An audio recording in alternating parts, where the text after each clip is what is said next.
제목 가부장적인 남편의 비참한 최후. 그놈의 동창회 갔다가 바람나 집 나간 65세 남편의 최후.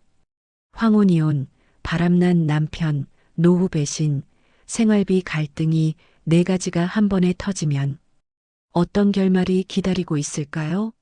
오늘 사연은 우리가 설마 했던 그 최악의 시나리오를 끝까지 아주 적나라하게 보여드립니다. 65세 이정숙 씨의 하루는 오늘도 새벽밥 짓는 일로 시작합니다. 은퇴한 지 3년 된 남편. 김영감 집에서는 김 회장님 소리를 들으려 하지만 실상은 수입 영원의 허세만 가득한 노년 남편입니다. 정숙아 또 새벽 4시네. 나도 좀 늦잠 자보고 싶다. 정숙은 평생 남편 뒷바라지에 자식들 공부시키느라 자기 이름으로 된 재산 하나 변변히 가져본 적이 없습니다. 그래도 노후만큼은 남편 국민연금이랑 퇴직금으로 조금은 여유 있게 살 수 있으리라 믿고 있었죠. 김영감 이놈의 세상은 점점 이상해져. 젊은 것들은 싸가지가 없어. 나 때는 말이야.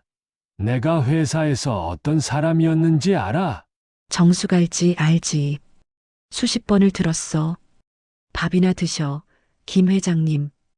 은퇴 후 김영감의 하루는 TV 뉴스 욕하기, 과거 자랑하기, 그리고 술 마시기.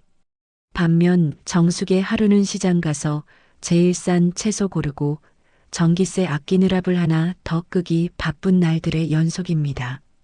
정숙 여보, 이번 달에도 병원비랑 공과금 내고 난이 생활비는 여기까지야. 카드 쓰지 말라니까. 김영감 투덜대며 하니 노인네가 좀 쓰고 살 수도 있지. 내가 회사 다닐 때 돈 얼마나 벌어다 줬는데. 응? 당신이 평생 고생한 건 알지만 나도 쉬어야 할 거 아냐. 서로의 마음은 이미 조금씩 어긋나고 있었습니다. 하지만 아직 정숙은 몰랐습니다. 이게 지옥의 시작일 뿐이라는 걸. 김영감. 이게 누구야? 오, 세상에. 고등학교 때 반장 민숙자. 아하, 얘가 나를 기억하고 있었네. 오래된 동창 단체방에 초대된 날 김영감의 눈빛이 달라졌습니다. 다음 주에 동창회 한번 다녀와야겠어. 애들이 오랜만에 보자네. 회장급들 다 온다는데 나도 빠질 수 없지. 정숙 시큰둥하게 그래. 다녀와. 대신 술 너무 많이 마시지 말고 택시는 내가 잡아줄 테니까 무리하지 말고. 그놈의 동창회 한번 다녀오면 기분이나 좀 풀리겠지. 정숙은 가볍게 생각했습니다. 하지만 그 동창회에서 자기 인생을 뒤흔들 여자가 나타날 줄은 상상도 못했죠. 민숙자애교 섞인 목소리. 어머, 김영. 진짜 그대로네. 아, 조금 더 멋져졌나? 하. 뭘, 나이 먹어서 볼품없지 뭐. 숙자는 더 예뻐졌어. 아직도 어디 회사에서 높은 자리 하는 거 아냐? 민숙자, 이혼 후 혼자 산다는 말이 동창들 사이에서 돌고 있었습니다. 옛날부터 남자 다루는데 선수였다는 소문도 따라붙어 있었죠. 민숙자나? 뭐 그냥 작은 쇼핑몰 좀 해. 그래도 혼자 사는 여자가 얼마나 불안한지 몰라. 가끔 이런 자리가 위로가 되지 뭐. 혼자 산다니 안 됐네. 나도 요즘 집에서 숨 막혀 죽겠어.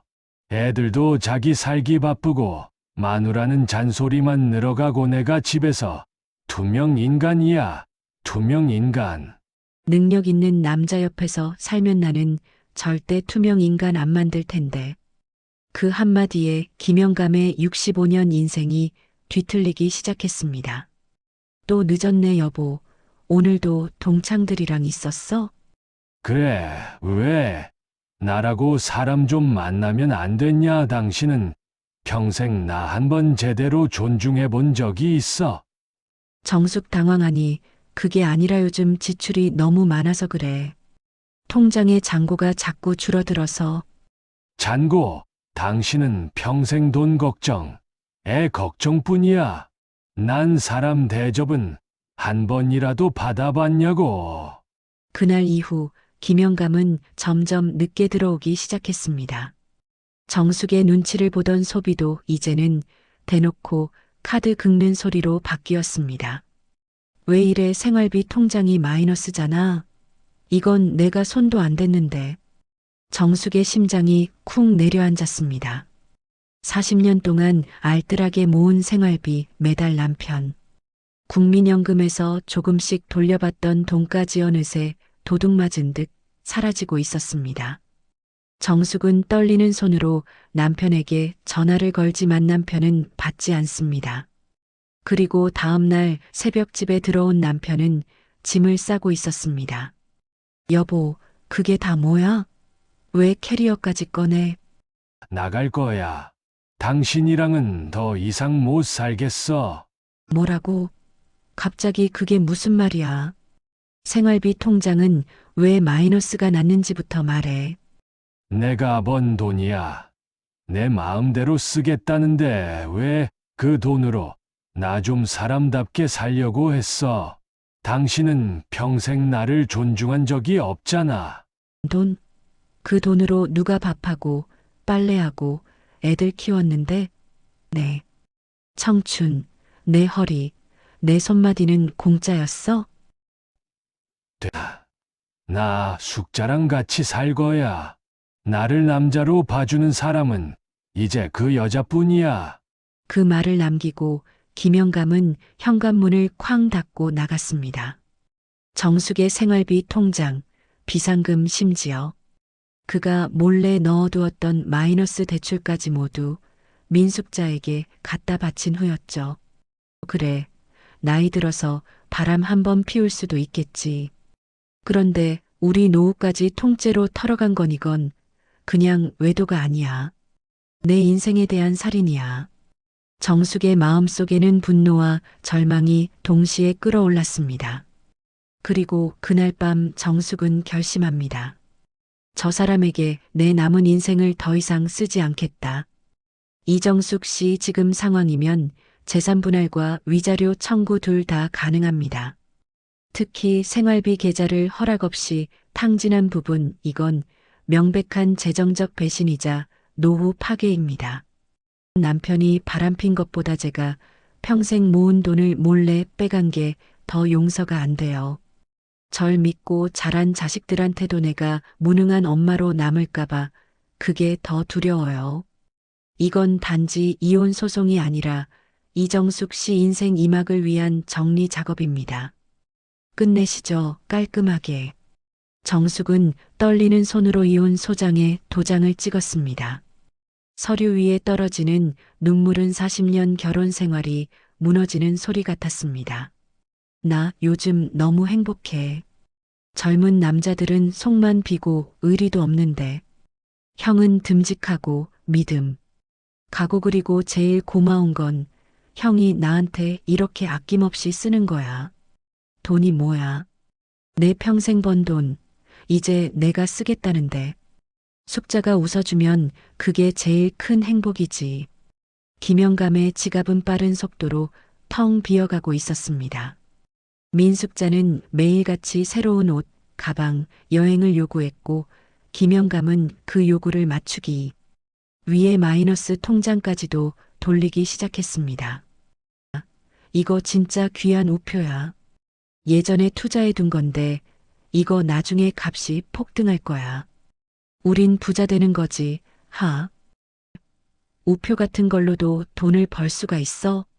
하지만 그 귀한 우표는 사실 인터넷에서 몇만 원에 산 가짜 컬렉션이었습니다. 허세로 시작한 거짓말이 이제는 현실까지 잡아먹고 있었죠. 몇 달 뒤 이혼 재판이 열리는 날, 정숙은 깔끔한 차림으로 법정에 섰습니다. 반면 김영감은 부은 얼굴, 구겨진 양복으로 나타났습니다. 판사 피고 김호호 아내 명의 생활비 계좌에서 동의 없이 수천만 원을 인출한 사실 인정합니까? 김영감 떠듬거리며 그게 저는 어차피 우리 부부 돈이니까. 판사 또한 제3자인 민숙자 씨에게 반복적으로 고액을 송금한 내역이 확인됩니다. 이 부분은 혼인 파탄의 중대한 책임으로 봅니다. 김영감은 법정에서 완패했습니다. 재산 분할은 정숙에게 유리하게 위자료 역시 상당 금액이 인정되었습니다. 판결을 듣는 순간 정숙의 눈에는 눈물이 아닌 묵직한 안도의 한숨이 흘렀습니다.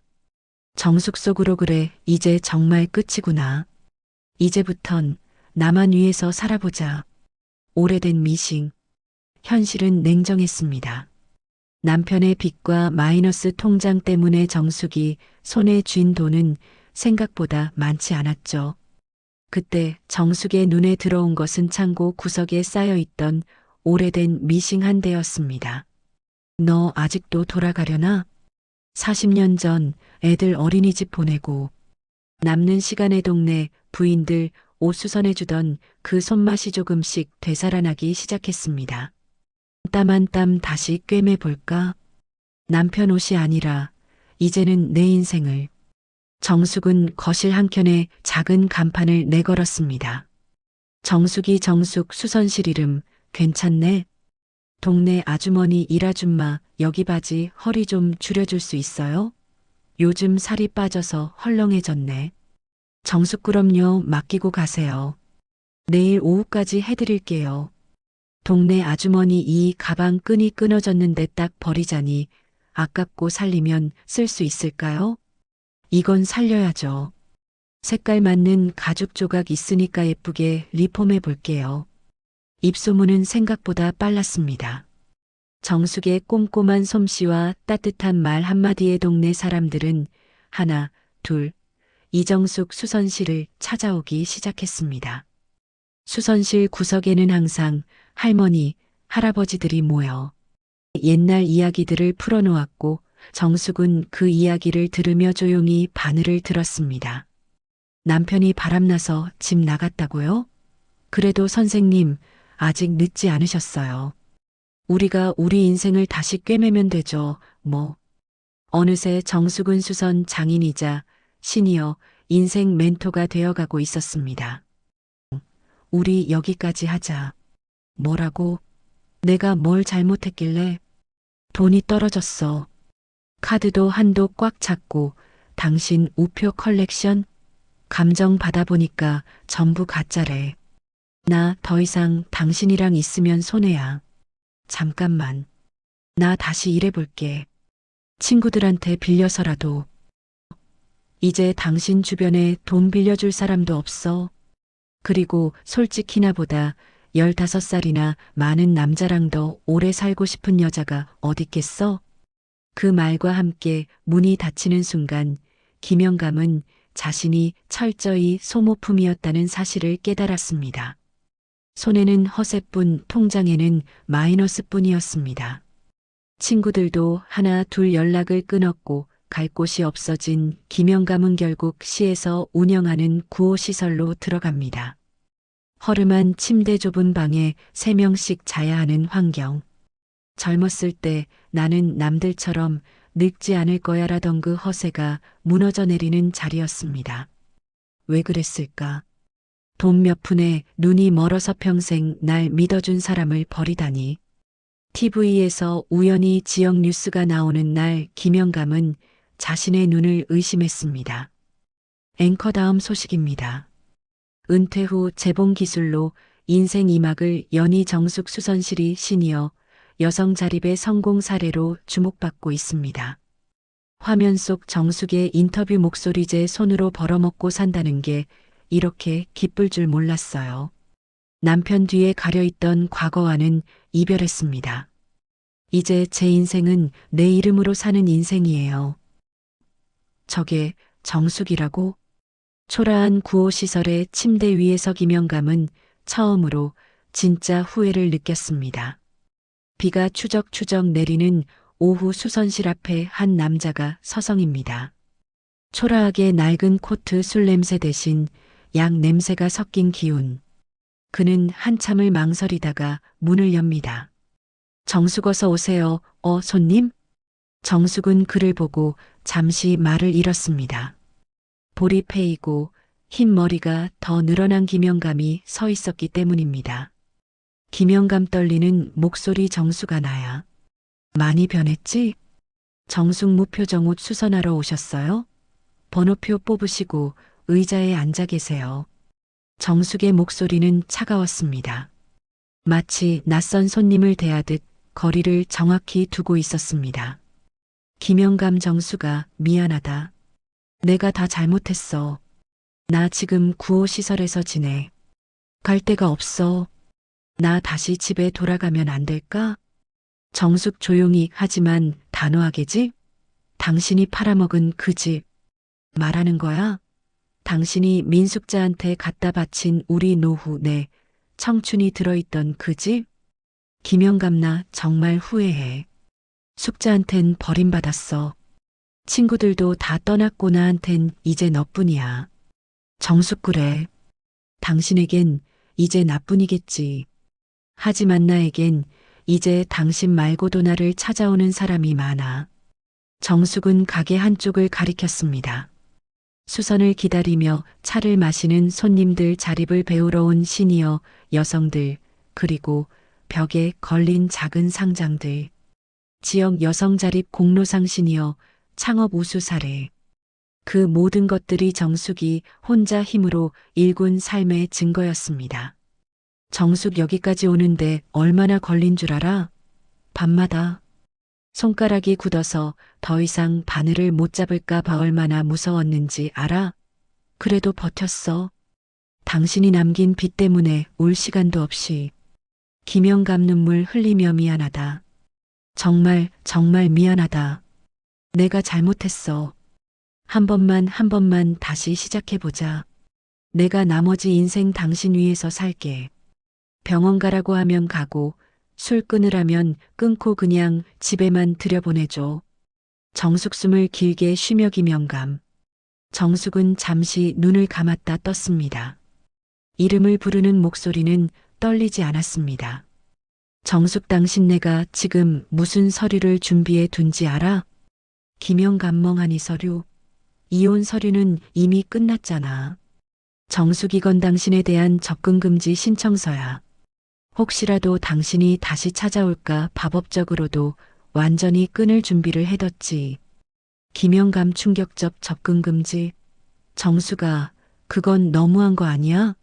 그래도 우리가 부부였는데 40년을 같이 살았는데. 정숙 담담하지만 날카롭게 우리는 이미 법적으로 남이야. 그리고 난 더 이상 내 남은 인생을 당신의 사과를 받는데 쓰고 싶지 않아. 나는 이제 나를 믿고 찾아오는 사람들을 위해서 살 거야. 시니어 여성들이 당신 같은 남편 때문에 울지 않게 만들어야 해. 정숙은 서류를 김영감 앞에 내려놓았습니다. 정숙 이건 아직 제출하진 않았어. 하지만 오늘 이후로 다시 날 찾아오면 주저없이 법원에 낼 거야. 이게 내 마지막 최후 통첩이야. 김영감 주저앉으며 정수가 제발 나 정말 갈 데가 없어. 정숙 당신 인생의 마지막 책임은 이제 내가 아니라 당신 자신이 져야 해. 나는 나와 같은 여자들이 더 이상 상처받지 않게 만드는 게 이제 내 사명이야. 그 말과 함께 정숙은 천천히 가게 문을 가리켰습니다. 정숙 나 오늘 예약 꽉 찼어. 손님들 기다리시니까 이제 가봐. 김영감은 비 내리는 골목을 비틀거리며 걸어나갔습니다. 뒤돌아보면 혹시 정숙이 문을 열고 자신을 부르지 않을까 수십 번도 더 기대했지만 그 문은 끝까지 열리지 않았습니다.